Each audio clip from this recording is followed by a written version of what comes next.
Salut à tous, bienvenue, Chag Sameach, donc Sukkot, et bien évidemment les particularités de cette fête chez les Chabad. Vous vouliez en savoir plus, et bien on a essayé d'aller dans votre sens grâce au Rav Yaakov Raviv que nous recevons aujourd'hui, Dayan à Jérusalem, membre du Beit Din Ichud HaRabbanim en France, Rav Chabad évidemment, en plus de tout ça. Comment allez-vous ? Baruch Hashem, très bien. Merci d'être venu. Tout le plaisir est pour moi. Voilà. Alors, la fête de Sukkot chez les Chabad, c'est un moment forcément très particulier parce qu'on sait très bien que les Chabadnikim sont des professionnels de la fiesta. Alors, les professionnels, on est tous professionnels, mais effectivement, c'est une... Je me permets. Oui, il y a un sens profond dans la fête de Sukkot, comme c'est cité dans la Torah, le sujet de Va'ita'ar Sameach, et il y a donc ce point-là particulier de la joie de Sukkot, de se réjouir. Zman Simchatenu, c'est la période donc de l'allégresse, de la joie. Ve'samarta bechagecha, ve'aita'ar Sameach. Donc il y a effectivement ce devoir de se réjouir dans la fête, et tu te réjouiras dans la fête, dans ta fête, donc c'est la fête que la Torah nous a donnée. Et à ce moment-là, Va'ita'ar Sameach, et tu seras joyeux. Et effectivement, cette répétition, elle est particulière. Parce que d'un côté, on nous dit Ve'samarta bechagecha, donc la mitzvah de se réjouir. Et après, Va'ita, et tu seras réjoui. Joyeux. Donc, pourquoi il y a marqué Va'ita'ar Sameach, tu seras joyeux? Et pourquoi ce mot ach? Alors, effectivement, on retrouve la simcha à la base sur chaque fête. Mais la fête de Sukkot, elle a cette particularité. Parce que la fête de Pessah, on ne peut pas parler encore de joie, du fait que cette période-là de Pessah, on va juger, Akadosh Baruch Hu, il va juger sur tout ce qui va être des récoltes. C'est nidonim à la tvoa. C'est-à-dire, on va juger ce que la personne va apporter.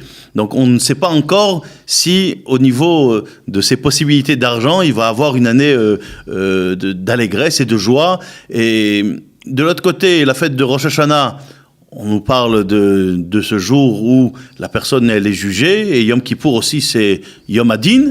Donc, le seul moment où on va retrouver la joie, c'est à Simchat Torah, bien sûr, particulièrement, mais à Sukkot, où effectivement, il y a cette mitzvah-là, où on a amené, où Shavta Maim Besason, Mimaïna Yeshua, où on a amené donc effectivement le Nisuch HaMaim, on a amené donc cette eau-là qu'on versait sur le Mizbeach, et effectivement, de là vient cette fameuse fête de Simcha Bet HaShoeva. Donc, Chabad, c'est vu sur toute la période de Sukkot, mais particulièrement le soir, lorsqu'on a terminé le repas en famille, où effectivement on va se joindre avec d'autres personnes et danser dans la rue, cette Simcha Bet HaShoeva qui est particulière. Alors, vous êtes connu bien évidemment pour avoir des points un peu partout dans le monde, et grâce à vous, des milliers de juifs à travers le monde peuvent faire cette mitzvah de la soukha, parce qu'ils n'ont pas forcément une soukha. On connaît bien sûr les soukottes mobiles. Alors ça existe depuis quand ? Ça existe depuis de très longues années, pour vous dire la vérité. Moi, je me rappelle déjà tout jeune, lorsque j'habitais à Nice, où le Rav Pinson, avec mon père, que Dieu repose son âme, le Rav Mesot Raviv, et mon oncle aussi, Shimon, on a participé à cette idée qui était assez particulière. On sillonnait, alors déjà tout jeune, on a amené avec nos pères à faire cette mitzvah. Ça veut dire, la mitzvah de Ahavat Israël, d'aimer son prochain, c'est quelque chose qui est inné, mais qui commence bien sûr par une éducation. Donc chaque enfant est un potentiel d'un messager, d'un shaliach Chabad. Okay. Donc on a depuis tout jeune cette envie, cette volonté d'accompagner nos pères. et d'aller d'un endroit à un endroit. Alors bien sûr, c'était cette fameuse promenade des Anglais au bord de la plage où on arrêtait les gens et les gens venaient des fois. Alors bien sûr, on leur demandait de s'habiller. On avait aussi des types de t-shirts, etc., etc. Les gens ils venaient, ils rentraient sous cette souka. Alors effectivement, aujourd'hui, elle est faite. Il y a même des soukas sur des camions aujourd'hui sur des camions. Il y en a aussi à Dodan, on peut dire, dans certains endroits. En Inde aussi, on peut trouver à dos d'éléphant. Je ne pourrais pas jusque là, mais en tout cas, on a vu. Dodan, c'est sûr. À Dodan, des carrioles, dans les pays d'Est, plutôt. Voilà, tirés par des chevaux. Effectivement, il y a ce sujet-là de voir que les gens qui sont loin, qui n'ont pas cette possibilité-là, il y a ce judaïsme de proximité. On va venir vers les gens, leur faire la mitzvah, en sachant que il y a la mitzvah des arba minim, d'accord, du lulav, du etrog, des hadassim, des haravot, et aussi de manger sous la souka, de faire une bracha sous la souka, et en faisant bien sûr cette mitzvah-là, c'est quelque chose qui va nous rapprocher.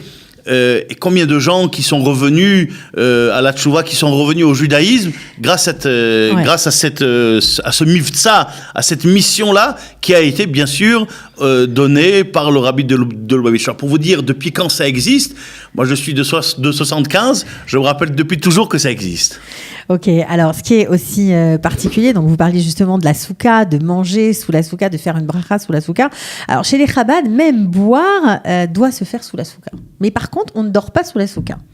Oui, alors effectivement, on a effectivement cette obligation de manger sous la souka. Teshvu ken tadoru, ça veut dire qu'on a cette... de la même manière, tout ce qu'on fait chez soi à la maison, pendant la période donc de Sukkot, on se doit de faire exactement la même chose, d'une certaine manière de faire, de s'habituer à tout ce qu'on a l'habitude de faire. Ça veut dire une personne qui vient, qui étudie, alors qu'il étudie sous sa souka, etc., etc. Alors, l'importance de manger, effectivement, il y a des obligations. D'après certains avis aussi, l'obligation aussi de dormir, elle est obligatoire, il est clair. Maintenant, la raison pour laquelle le Chabad ne dort pas sous la souka, alors, si on va regarder le sens simple, à savoir qu'il y a le grand décisionnaire avec Rabbi Yosef Karo, c'est le Rama, qui est le décisionnaire Ashkenaz, qui lui nous parle d'une situation où si une personne qui est souffrant, un metzaer, c'est-à-dire quelqu'un qui pour lui, dormir sous la souka est difficile. Alors, on ne dit pas automatiquement quelqu'un qui est malade. Un metzaer, ça veut dire quelqu'un qui n'apprécie pas. Voilà. Alors, effectivement, on parlait dans des endroits où il fait froid, dans des pays de l'Est, etc., ou même le Rama, donc le décisionnaire Ashkenaz, lorsqu'il nous parle de cette halakha, effectivement, on peut comprendre qu'il y a un certain malaise ou une certaine difficulté. Aux intempéries. Voilà, effectivement. Et aussi, il y a un autre élément de savoir que Vesamarta Bechagecha, du fait que on ne peut pas se retrouver. Alors, déjà, on va prendre l'exemple d'un jeune khatan ou une personne qui est dans la première année ou une personne qui n'a pas fait encore la mitzvah, qui n'a pas d'enfant, etc., etc. Alors, il ne pourra pas se retrouver à dormir avec son épouse sous la souka, c'est quelque chose qui ne se fait pas. Donc, par rapport à toutes ces difficultés-là, on trouve déjà une facilité, chose qui n'existe pas à propos de la nourriture. Ça veut dire qu'au-delà du fait que, et là je vais vous dire encore plus que ça, chez Chabad, on va accentuer le fait que même boire, on ne pourra pas boire sous la souka, et après on va expliquer le sens beaucoup plus profond. Sans la souka. Sans la souka, bien sûr. Et au-delà même de cela, même une personne qui se trouve dans une situation où il pleut très fort, il se doit quand même de manger, et c'est quelque chose que... Donc même s'il pleut, fort, chez Chabad, on reste sous la souka et on mange. Effectivement, oui. On mange trempé. Effectivement, parce qu'effectivement, et là j'arrive au point principal, chez les Rebbeim Chabad, chez les Admourim Chabad, chez nos maîtres Chabad, la souka avait un sens très profond. Il y avait une sainteté particulière. Et par rapport à cette sainteté-là, nos maîtres Chabad ne dormaient pas sous la souka. Comme on sait très bien que lorsqu'on dort, alors il y avait automatiquement... une espèce de respect, il n'y a pas de... Au-delà même du respect, du fait qu'il y a quelque chose de divin, de très fort, c'est quelque chose, il y a une sainteté particulière, et on sait très bien que lorsqu'une personne, elle dort, alors elle est amenée à... C'est ce qui explique pourquoi on doit se laver les mains, parce qu'il y a une certaine impureté sur lui qui passe. Ouais. Il y a donc cette touma qui passe. Donc on ne peut pas... Donc chez les Chabad, contrairement aux autres, en raison de cette impureté... Voilà. Alors maintenant, nous, on ne dort pas, je vais vous dire en une phrase, parce qu'on a vu que nos maîtres, qui étaient des grands qui connaissaient... Alors si déjà eux qui étaient à un niveau très haut... Ils ne dormaient pas sous la souka par rapport à cette sainteté particulière. Alors nous, qu'est-ce qu'on doit dire ? Mais par contre, je vais vous dire, on sait que le rabbi de Lubavitch, pour ne pas rentrer même dans ces types de questions et de problèmes, pour ne pas rentrer, il connaissait bien sûr, il connaissait la halakha, il connaissait bien sûr la halakha et il tenait d'une manière très ferme qu'on ne dort pas sous la souka. On dit que lui-même, pendant toute la période de Sukkot, il étudiait et il n'arrivait même pas à une situation de fermer l'œil. Voilà, donc comme ça veut dire, voilà. Mais nous, on n'est pas à ce niveau-là. Voilà, c'est ça. Mais nous, on suit le minhag qui est basé des Admorim, qui est basé sur un sens profond de la chassidoute. Et il existe effectivement d'autres tendances aussi qui suivent la même chose. Il y a d'autres chassidim aussi qui suivent la même chose. Pas particulièrement. On fait ressortir ça chez Chabad parce qu'effectivement, même s'il fait très beau. C'est vrai que c'est ce qui ressort par rapport à d'autres, par rapport à d'autres juifs pour qui il y a une halakha très claire de dormir sous la souka. Oui. Alors c'est important d'en parler, de voir les différences. Alors je vais vous dire, on a parlé au début d'une situation qu'une personne qui est qui est un certain mal à l'aise ou qui est qui est malade ou qui est indisposé, on va dire, on va parler indisposé, mais il faut savoir que ça englobe beaucoup de choses. Lorsque pendant la période de l'intifada, vous précisez la halakha. Voilà, pendant la période de l'intifada, mon maître le Rav Mordechai Eliyahu avait fait sortir une décision, vu la sécurité, vu les problèmes de sécurité, que les gens ne dorment pas sous la souka. Du fait qu'il y avait malheureusement des problèmes, etc., et pour prévenir les attentats et pour pas simplement ça, il y avait le problème des chadirot, c'est-à-dire qu'on craignait qu'il y ait toutes sortes de choses qui puissent arriver, que Dieu nous en préserve, un terroriste qui va rentrer dans un yishuv. Donc par rapport à cette situation-là, on voit que la halakha, elle va aller dans un sens que manger, effectivement, c'est quelque chose qu'on doit se tenir. Dormir, effectivement, si on regarde la halakha, on doit aussi dormir, parce que tout ce qu'on fait chez soi à la maison. Mais mettons, de l'autre côté, il y a effectivement certains cas, le din de Metzaer, ça englobe énormément de choses. Une personne qui est dérangée, alors ça englobe énormément de choses, beaucoup de choses, entre autres aussi de la sécurité. Beaucoup de flexibilité. Effectivement. Mais nous, encore une fois, je répète, nous on suit ça parce que nos rébéim, nos maîtres ont vu un sens très profond de la souka, ce qui explique aussi pour laquelle la souka chez Chabad, autant qu'il peut avoir de la joie, on va pas l'appeler fade, mais elle est des murs comme on voit ici blancs. Elle est nette. Elle est nette. Pourquoi ? Il n'y a pas de décoration. Il n'y a pas de décoration. Pourquoi ? Parce que l'importance de la souka, la sainteté c'est lorsqu'on regarde quelque chose, lorsqu'on regarde par exemple quelque chose de beau, c'est quelque chose qui n'a pas besoin d'avoir des attraits, n'a pas besoin d'être maquillé. La beauté, elle est simple, dans la simplicité. Voilà. Et c'est quoi le noï de la souka ? La décoration, c'est les murs. Non, c'est pas le plaisir, c'est le noï, c'est la décoration, la beauté. Ce sont les murs tels qu'ils sont. Si on va prendre l'exemple, je suis parti, j'étais amené à rencontrer plusieurs personnes, des gens qui me disent, chez nous à la maison, on garde les murs tels qu'ils sont, on met aucune décoration. Pourquoi ? Parce que qu'est-ce qui est plus beau qu'un mur blanc ? Alors effectivement, mettre tellement de choses et mettre des décorations, etc., je ne parle pas maintenant après du fait que la souka, on doit l'apprécier par sa sainteté, par sa joie, et c'est pas par des attraits. Alors justement, vous parlez de la joie. J'entends souvent certaines personnes demander. Alors, mais cette joie, elle n'est pas feinte en fait. Comment être joyeux? Parce que Soukot arrive, alors ça y est, on est joyeux. Ve'aïta ar sameach. C'est quoi le mot ar? Ar, c'est. Il y en a certains qui expliquent ar, c'est pour diminuer. Il y en a qui expliquent les rabotes pour rajouter.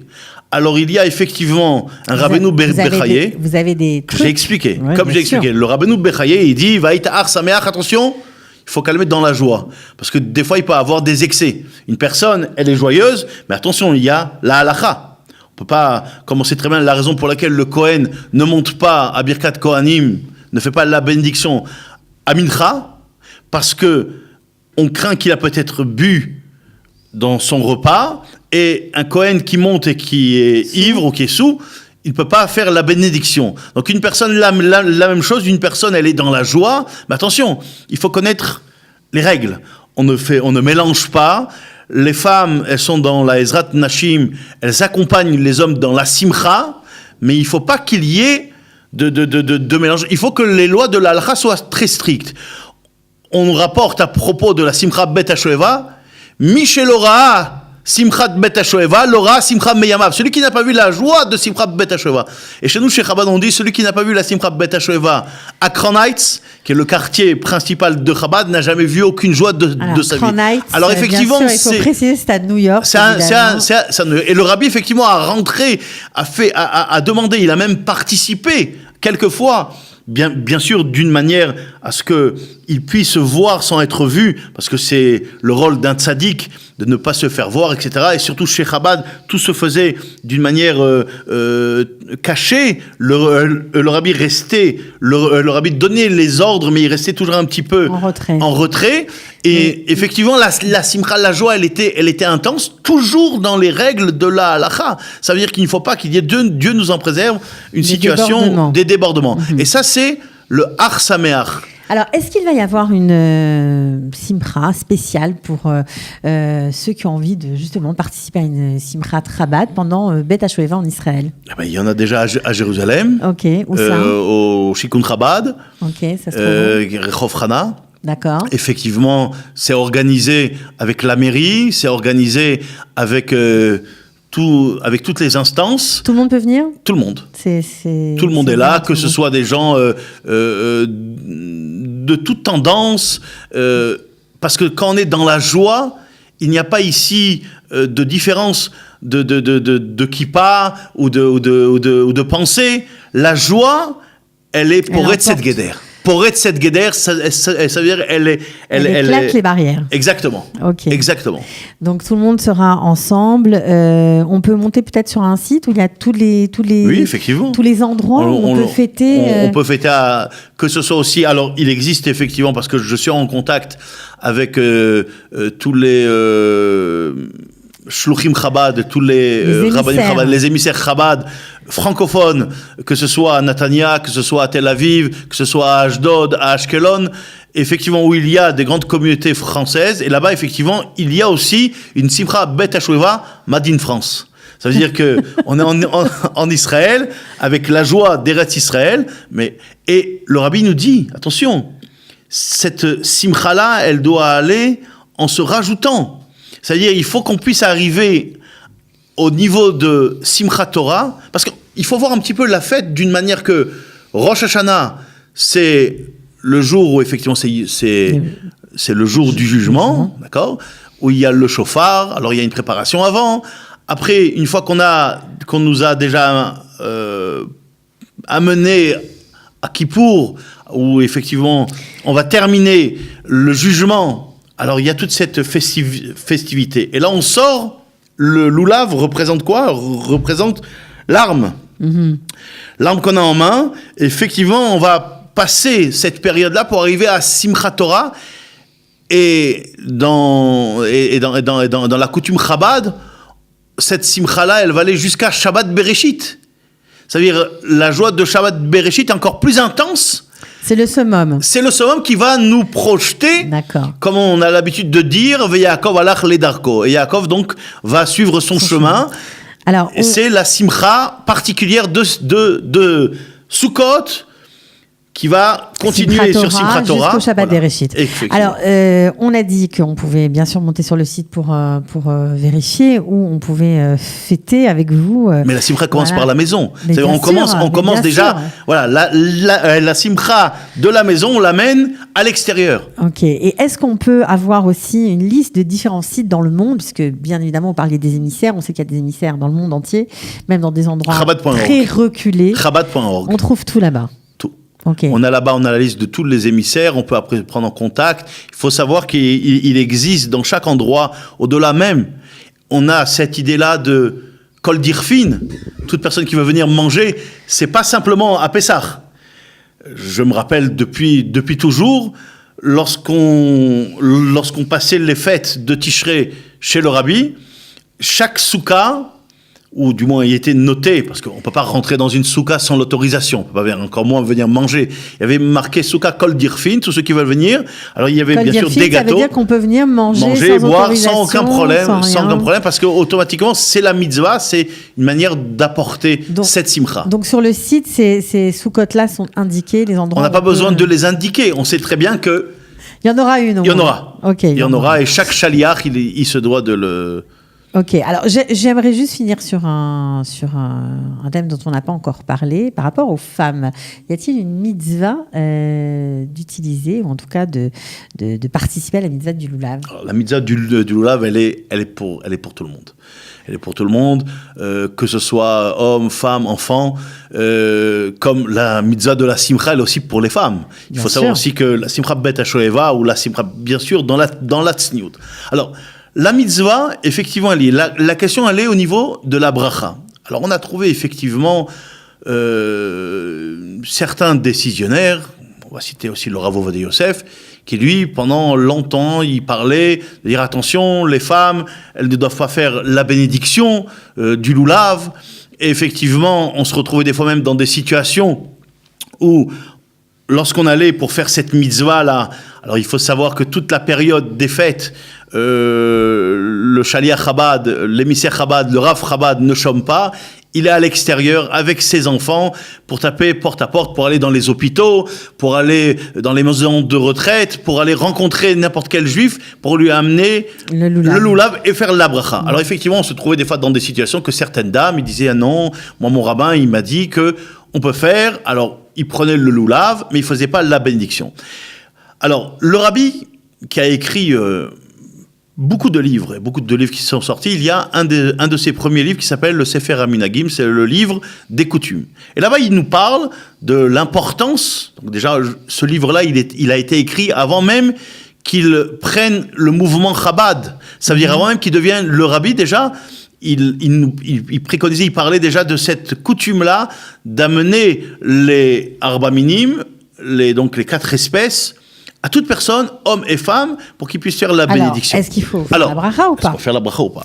Alors, sur cela, pour les Ashkenazes, il n'y a aucune question. Bien sûr, les femmes aussi, elles ont aussi cette obligation. La question ici, c'est pas en antenne de radio qu'on va en parler. C'est long. Est-ce que c'est une mitzvah chez Hazman Grama ou pas une mitzvah chez Hazman Grama? Il faut savoir, est-ce que c'est une mitzvah qui est particulière par rapport à un temps précis? Est-ce que les femmes, elles sont obligées, elles sont pas obligées, etc., etc. Il en reste que elles vont toutes faire. Elles vont prendre le lulav, elles vont le faire maintenant. La question, c'est est-ce qu'on va faire la bracha? Alors, pour les Ashkenazes, effectivement, il n'y a pas de question. Maintenant, il faut savoir que même pour les Séfaradim, on a retrouvé une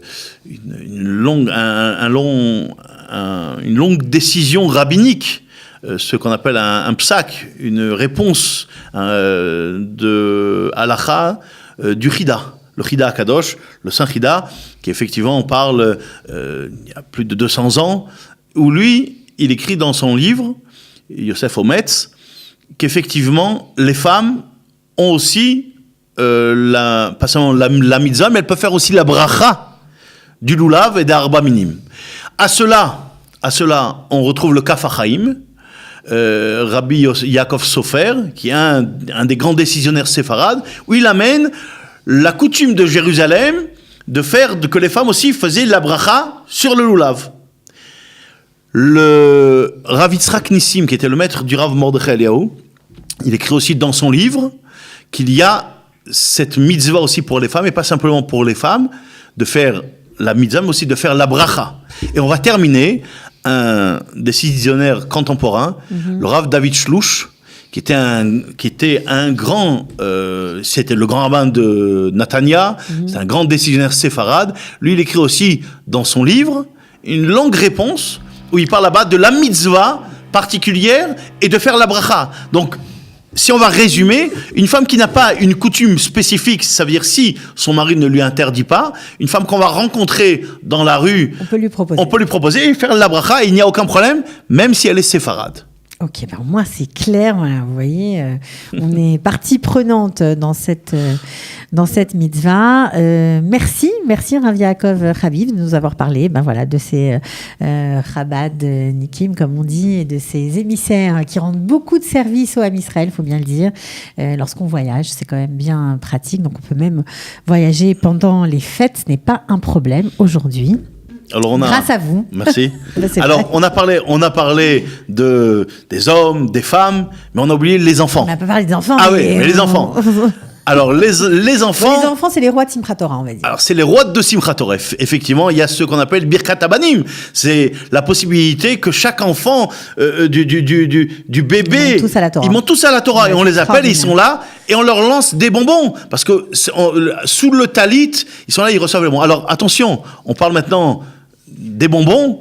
Il faut faire attention aussi à voir qu'il y a bien une cache-route sur ces bonbons.